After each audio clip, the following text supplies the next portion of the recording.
Ni hao tā te aha o tēnā koutou katoa, ke konei ahau atu I te whare wānanga o Fudan ki konei ki Shanghai. Koinei ko te rātua rua o tā te Premier Chris Luxon noho ki haina, ka tahi anō ia kia whakaputa he kaupapa e taia I ngā umanga o Aotearoa, te aro ki te ao panipani o Ngāti Haina, e 200 miliona tāra te wāriu. He mea hei whakawhanake I te ohanga o te kāinga, hei whakareka hoki I ngā tūruhi o Haina, ki haere mai ki roto ia mātou o Aotearoa. Te rāpea he hua hoki, kei roto mo te hunga tāpoi Māori. E whakakaha ana te kāwanatanga I te ahumahi tāpoi kia ngāwari te tainga mai a Ngāti Haina ki Aotearoa. Nā I tino tautoko ana te tumu whakarae o te hoa takitini a kahurangi Pania Tyson-Nathan. If we get more people coming, of course it'll happen. But again, you've got to be deliberate about these things as a business.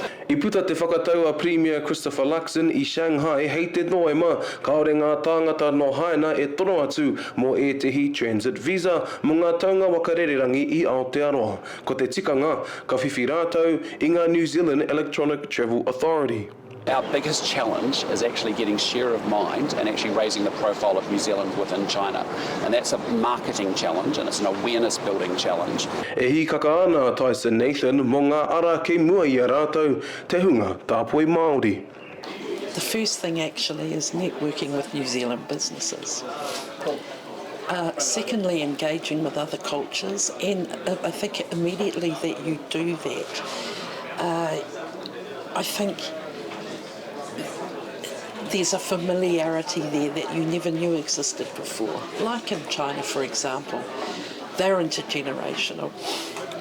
They live in intergenerational homes. We talk about it. They do it.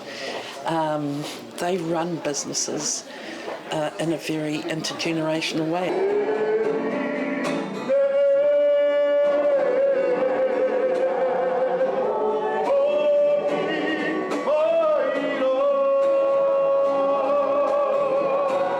Nā e mōhi o pū ana ko te tūtakitaki a te Māori ki a Ngāti Haina a kanohi nei tētahi mea nui mo te anamata o ngā mahi tāpoi o Aotearoa.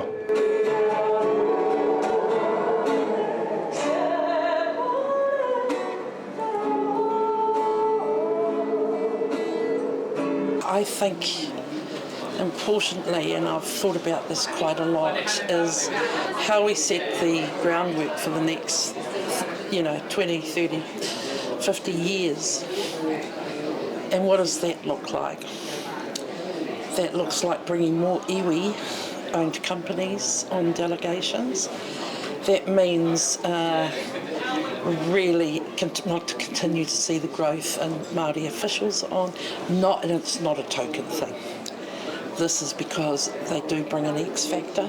I te tau kua hipana te hunga tāpoi no Haina ngā pūtea, tahi ira rua te kaumā whāpiri ona I utua ki te ao ohanga o Aotearoa. E ai ki te tumu whakarae o Ngai Tahu Holdings, he haerenga whakahirahira tēnei mā rātou.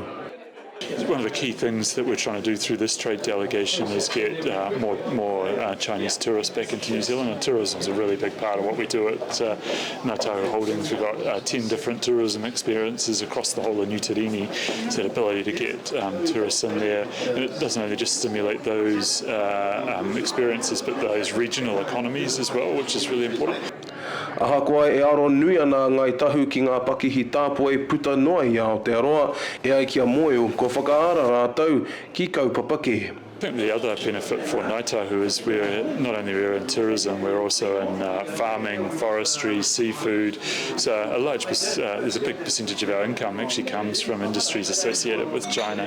So to be able to be here and see tourism, be able to connect with those red meat markets, the milk markets, dairy, those sorts of things, and seafood, which is obviously massive for iwi, and great to see Moana represented here as well.